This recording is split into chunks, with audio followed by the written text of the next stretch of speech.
Hörmətli həmkarlar, hörmətli millət vəkilləri, mən də Hesablama Palatasının bu rəyinə, hesabatına səs verəcəm. Amma hesabatda özünün əksini tapan bir məsələyə çox istəyəcəm ki, çox hörmətli Heydər müəllim özünün münasibətini açıqlasın. Çünki onun peşəkarlığına inanan bir insan kimi və bu məsələnin də vacibliyinə və zəruriliyinə inanan bir insan olduğunu bildiyim üçün bu məsələyə açıqlıq gətirilməsini deyəcəm. Amma ondan öncə hesabatda yazılan məsələni olduğu kimi o cümləni oxuyaraq başlayacağım. Vurğulanır, rəydə icbari tibbi sığorta ilə əlaqədar son 4 ilin dövlət büdcəsində icbari tibbi sığortanın tətbiqi ilə əlaqədar vəsaitin proqnozlaşdırılmasına baxmayaraq, həmin vəsait istifadə edilmədiyinə görə Hesablama Palatası icbari tibbi sığortanın tətbiqi və ayrılmış büdcə vəsaitlərindən istifadə mexanizmlərinin hazırlanması üçün müvafiq tədbirlərin həyata keçirilməsini zəruri hesab etmişdir. Biz bu məsələni dəfələrlə parlamentdə səsləndirmişik. Hökumətin hesabatı zamanı da bu məsələni səsləndirdik.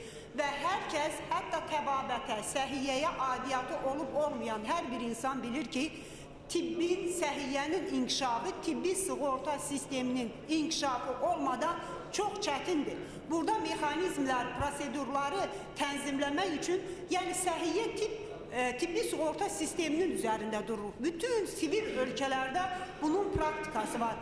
Sadəcə mənə maraqlı gəlir ki, bunu vurğuladıq. Demək ki, 4 ildir dövlət büdcəsindən icbari tibbi sığortanın tətbiqi ilə bağlı vəsait nəzərdə tutulub. Yəni biz bu parlamentdə müzakirə edirik və o müzakirələrin də nəticəsi olaraq o vəsaitlər dövlət tərəfindən nəzərdə tutulur, amma bu vəsaitlər xərclənmədən geri qaytarılır. Yəni nə deməkdir? İcbari tibbi sığortanın tətbiqi ilə bağlı iş getmir. Pul ayrılır büdcəyə, büdcədə pul var. Bu sahə ilə bağlı, bunun həyata keçməsi ilə bağlı cənab prezident səviyyəsində, dövlət səviyyəsində iradə ortaya qoyulub, amma vəsait də nəzərdə tutulur, iş görülmür, vəsait qaytarılır.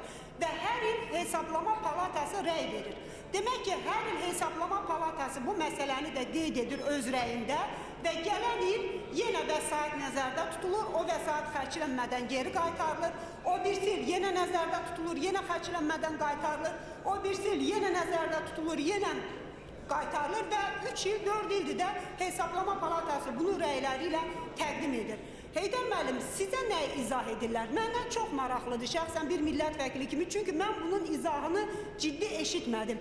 Nədir məsələ? Nədən ibarətdir ki, ölkənin büdcəsində icbari tibbi sığorta ilə bağlı vəsait nəzərdə tutulsun, dövlət bu siyasətin həyata keçirilməsi üçün ən yüksək səviyyədə göstərişləri cənab prezident səviyyəsində verilsin, amma 4 ildir bu vəsaitlər büdcəyə nəzərdə tutulsa da istifadə olunmadan geri qaytarılsın və icbari tibbi sığortanın tətbiqi ilə bağlı da ciddi addımlar ortada yoxdur. Mən istəyərdim buna sizin fikrinizi bilmək, çünki bu çox ciddi bir məsələdir. İcbari tibbi sığortanın tətbiqi artıq həyata keçirilməlidir və siz hansı mexanizmləri təklif edirsiniz?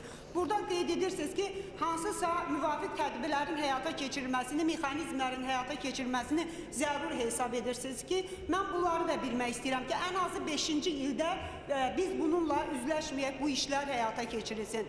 Digər bir məsələ, mənim həmkarım Zahid Oruç bu məsələyə toxundu. Təbii ki, biz insanların cəzalandırılmasının tərəfində deyilik. Yəni, hamısı cinayət məsuliyyətinə cəlb olunsun və s. Bunun tərəfdarı kimi çıxış eləmirik.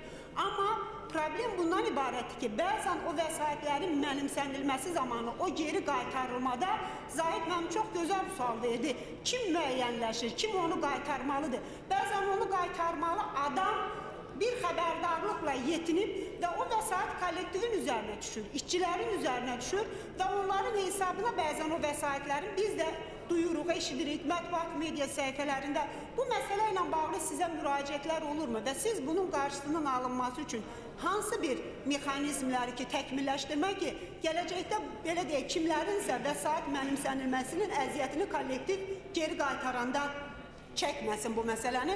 Və sonuncu sualım, təbii ki, siz cəzalandıran qurum deyilsiniz, siz rəyləri göndərirsiniz. Amma vurğuladığınız şiddətli töhmət, bundan daha yuxarıda bir cəza, yəni daha sərt cəzalar, sizin fikrinizcə, sizin rəyləriniz əsasında yetərlidirmi bu cəza mexanizmləri?